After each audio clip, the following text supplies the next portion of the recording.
Bonjour à tous, c'est ma première conférence. Bien.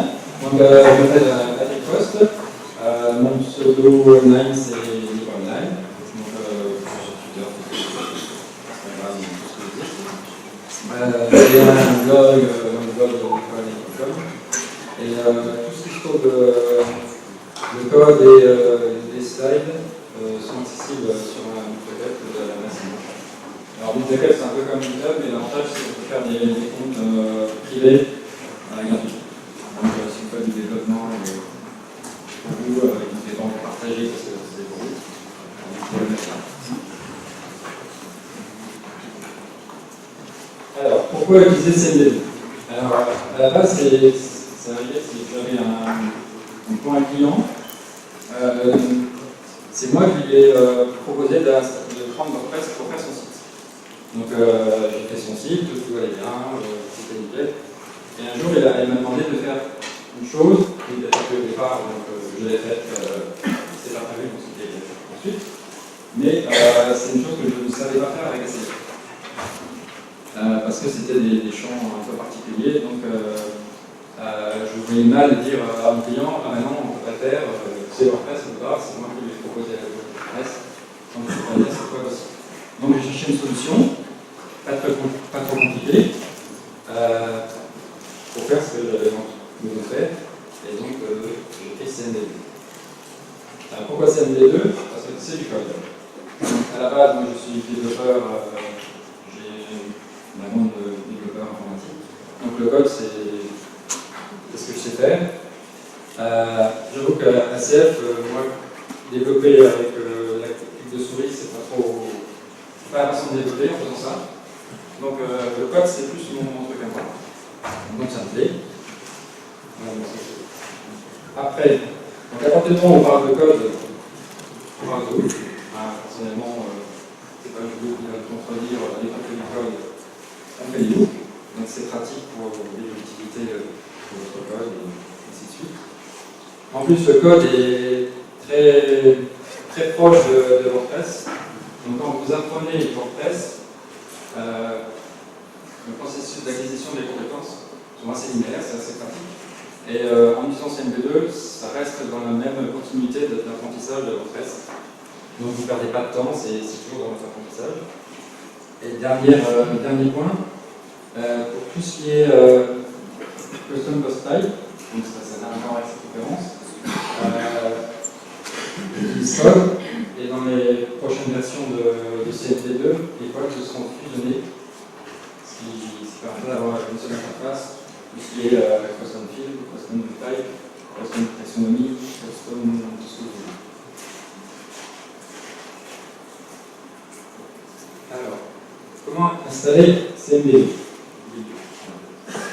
Bon, déjà, il existe le plugin sur le repo WordPress, c'est un plugin gratuit, donc ça s'installe comme n'importe quel plugin. Alors, si vous installez le plugin, vous ne verrez absolument rien, parce qu'il n'y a pas d'interface utilisateur pour ce plugin.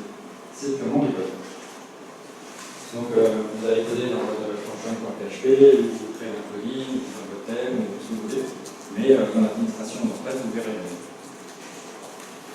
Pour installer CMD2 dans votre code, donc comme une librairie, donc il suffit de télécharger CMD2 sur le site CMD2, sur le GitHub de CMD2, qui se trouve ici, et de mettre ça au début de votre fichier, soit fonction, soit thème, la fonction qui fait un thème, ou soit votre plugin.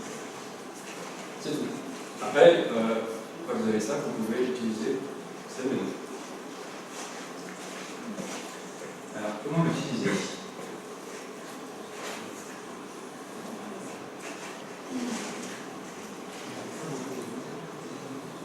Voilà, donc, qui dit custom post dit Metabox. D'ailleurs, ça s'appelle custom Metabox. C'est une pièce. 2 parce que c'est le numéro 2. Donc, voici comment on utilise CMD2. Donc, on fait un add action CMD2 init, on crée notre fonction. On crée nos metabox. Donc, toujours utiliser un préfixe pour éviter les conflits avec d'autres plugins. Après, vous avez votre box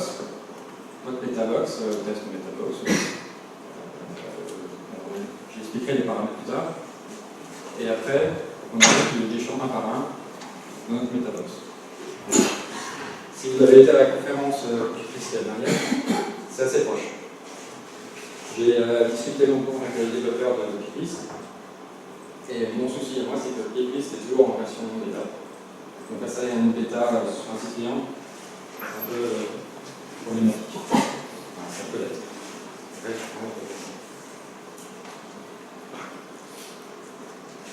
Et après, une fois que vous avez créé vos custom fields, eh bien, ça reste du WordPress de base, c'est des méta. Voici un code de base pour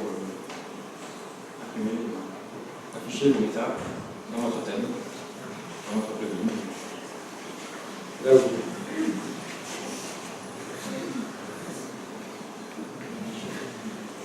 Alors, que compose CMV2?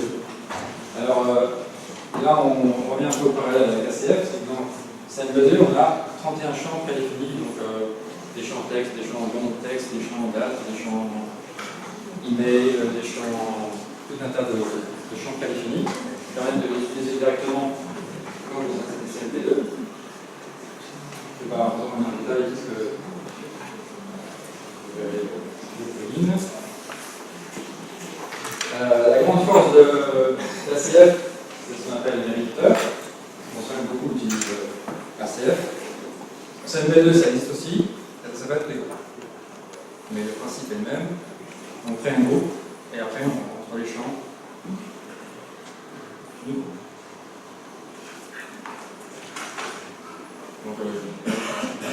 tous les paramètres de l'identité répétable.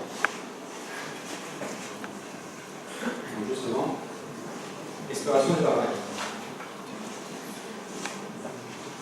Didier, c'est pas grave. Donc, pour moi, les paramètres, c'est des strings ou des arrêts. Donc, à partir du moment où, sur la donnée, c'est des boucles.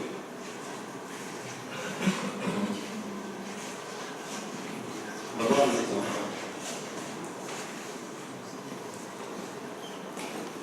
Voilà. Alors, au niveau du paramètre d'option d'affichage, donc votre custom post field, vous allez afficher sur certains types de données. Donc des posts, des pages, tout un tas de choses. Donc, si vous mettez object type array post event, ça veut dire que je vais l'afficher sur post et sur event. Si par la suite vous voulez modifier ça, il va le voir revenir dans le code. Alors que si vous mettez un filtre, donc apply filter préfixe, moi je vais appeler ça cpt filter array page, donc ça veut dire que d'office ce champ sera affiché sur une page pour faire les tests sur page. Et une fois que vous avez décidé sur quel custom post type vous voulez afficher ce champ, vous créez une petite fonction et cpt égale array event. Je renvoie un cpt et je fais la filter le nom de mon filtre. Donc préfixe, on n'est pas sur la vérité sur tout d'avant. On peut se retrouver avec le filter. Donc vous n'avez pas besoin de revenir sur votre code. Vous mettez ça dans un autre plugin ou dans Function. C'est vous qui voyez. L'autre manière d'afficher ces custom fields, c'est show on CV. C'est-à-dire que vous allez pouvoir absolument choisir où, quand, comment vous voulez afficher, surtout où, vous voulez afficher votre field. Après, vous créez une fonction, par exemple là, j'affiche le field uniquement au user également. Mais après, cette fonction-là, vous pouvez, si vous réussissez à trouver l'âge du capitaine ou la température du jour, ça ne pose pas de problème, vous aurez votre field uniquement, c'est vous qui décidez quand ce field sera ajouté. Donc avec ACF, il y a tout un tas de paramètres possibles, donc par rapport au rôle, par rapport aux pages, par rapport au template, la liste. Mais là, c'est vous qui décidez quels paramètres je vais prendre en compte.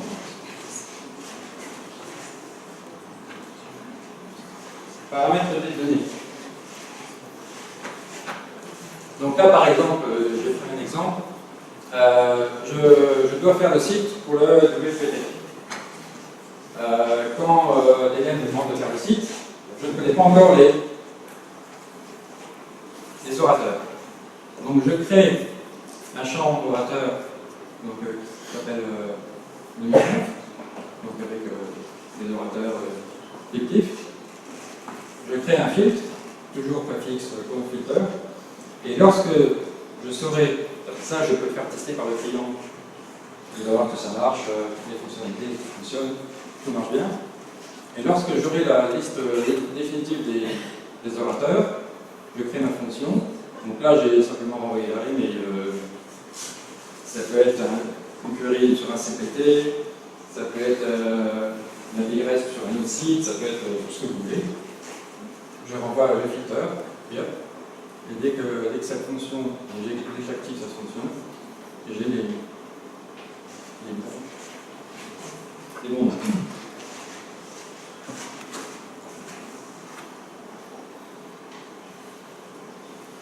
Après, donc,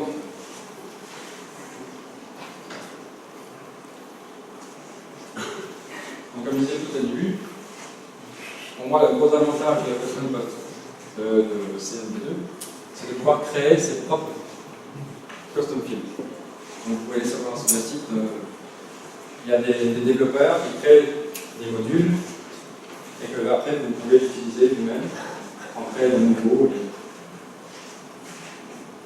C'est bien pratique. Bon, c'est possible aussi sur A7, mais je trouve ça beaucoup plus compliqué. Parce qu'avec A7, il faut gérer l'interface utilisateur dans votre propre outil, alors que CMD2, il n'y en a pas. Donc, un des fils types que j'utilise beaucoup, parce que je trouve l'interface utilisateur très sympa, donc c'est Select Tout. Donc ça permet de faire des selects dans des formulaires avec des autocomplétions. Ça permet de faire des listes un peu plus sympas pour l'utilisateur. Le deuxième type que j'utilise et que j'ai hacké juste après, c'est Google Maps. Donc il utilise l'API Google Maps, l'API Place, ça permet de faire une recherche par rapport à une adresse et de mettre le lien sur l'endroit.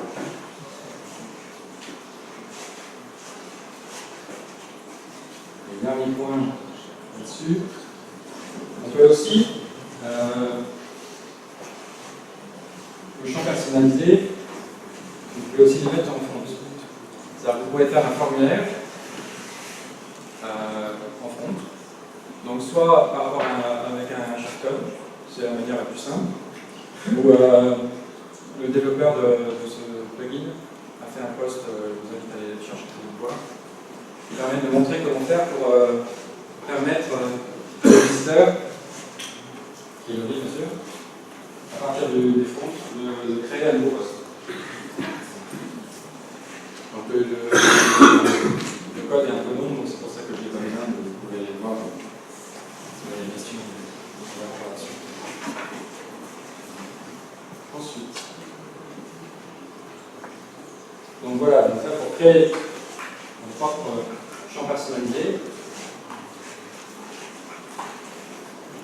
donc j'ai hacké le Google Maps qu'on a vu tout à l'heure, parce que dans mon besoin, il fallait que je règle le zoom. Et dans le Google Maps de base, on ne peut pas régler le zoom. On rentre une adresse, il y a le zoom automatique et on a besoin comme ça. Donc, alors, comment créer un champ personnalisé? Donc, là, j'ai pris un exemple. Bon, comme devoir à la maison, vous devrez reprendre le code et faire suivant ce que vous avez envie. Donc, on crée une classe avec les deux filters, under pour l'affichage et pour sanitize pour le nettoyage des données. C'est-à-dire qu'avant d'envoyer les données dans la base de données, et encore peut-être sur une feuille. Suivant les données que vous allez donner, vous allez envoyer, l'utilisateur va envoyer un formulaire. Donc le render, le sanitize, donc si vous avez rien à faire, vous faites juste un pattern. Les paramètres, il faut garder les mêmes. Je ne rentre pas dans tous les détails des paramètres, parce que c'est un peu long. Le mieux, c'est d'essayer. Donc après, vous créez votre classe avec vos deux fonctions, donc le filtre, les deux fonctions. Là, par exemple, dans cet exemple-là, j'ai besoin de Google Maps, j'ai besoin de JS et j'ai besoin de CSS. Donc, je les ai inclus dans mon script. Après, je crée donc un fichier PHP avec cette classe.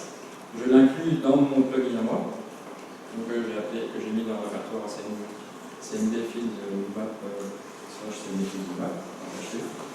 Et après, dans mon plugin, j'ajoute le champ que je viens de créer. Je l'ajoute qui s'appelle name navigation et le type. Là, j'ai PWMap. C'est le même que je retrouve là-bas, PWMap. C'est la structure de séparation, les deux noms soient les mêmes.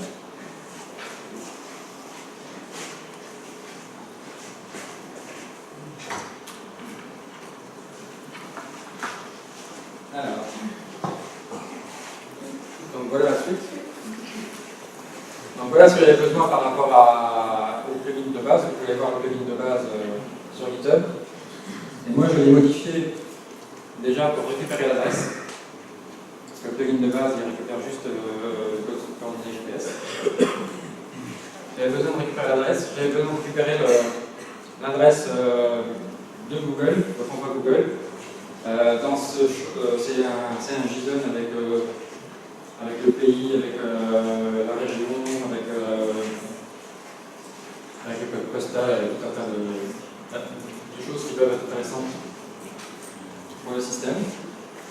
Et dernière chose que j'avais besoin, c'est le petit JS là, c'est que je récupère, j'ajoute un listener sur le zoom de la carte, et avec ce zoom de la carte, dès que le zoom change, je récupère la valeur et je remplis le MyZoom, qui est le champ zoom. Je vais vous faire une démo juste après. Voilà.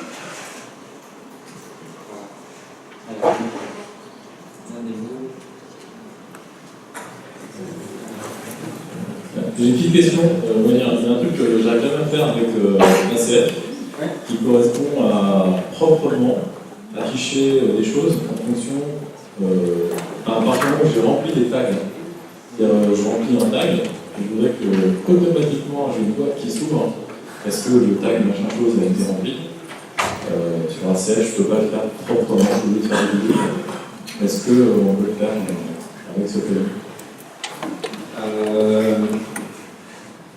Oui, ça va quand même. C'est du code et c'est des hooks. Donc après, il y aurait tout ce qui est possible à faire avec WordPress, c'est possible à faire. Après, on peut tout est toujours possible, mais voilà, dans l'occurrence, si je veux le faire proprement, je veux le faire de l'Ajax, je voudrais tester ça, mais je ne le fais pas. C'est pour ça que je ne le fais pas. Je voulais savoir si ces éléments sont déjà pris en compte. Oui. Parce que donc, avec le champ show_cd, on a une fonction et cette fonction-là va regarder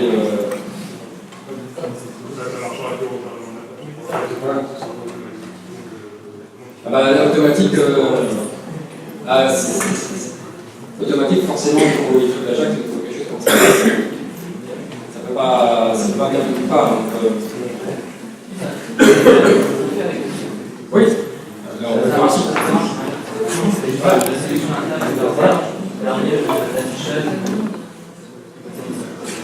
Non, parce que un truc qui m'a. Il y a pas mal d'exemples sur le site GitHub. Par exemple, faire un champ qui n'est visible que à la création de ma poste, contrairement qui n'est pas visible à la création d'un poste et qui est visible qu'après. Donc ça peut être intéressant, par exemple, si on ne veut pas que le client il change une donnée. Ah. Vous voyez un super site.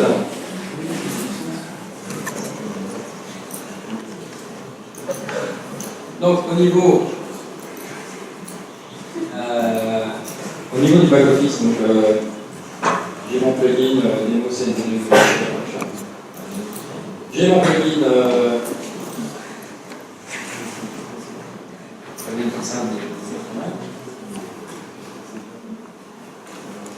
c'est le fameux plugin qui va mettre les bonnes personnes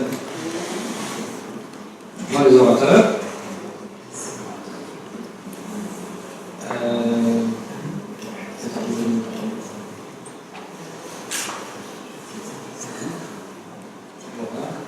Donc après, je vais dans l'événement.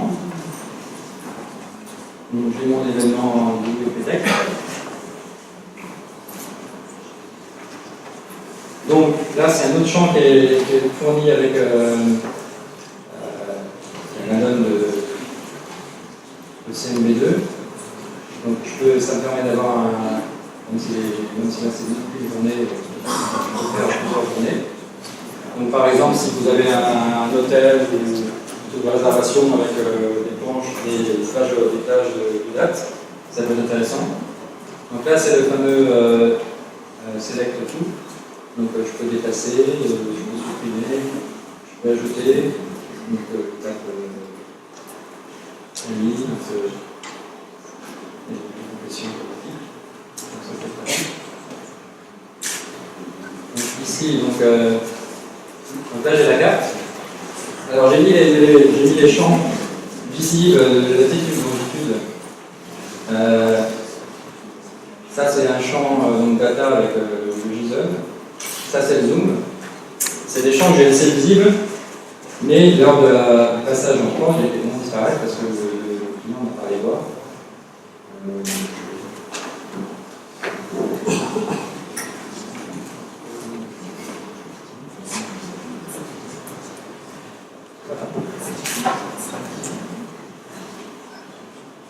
D'accord, ok. Et le dernier truc, voilà. Et donc, en dessous, vous voyez que j'ai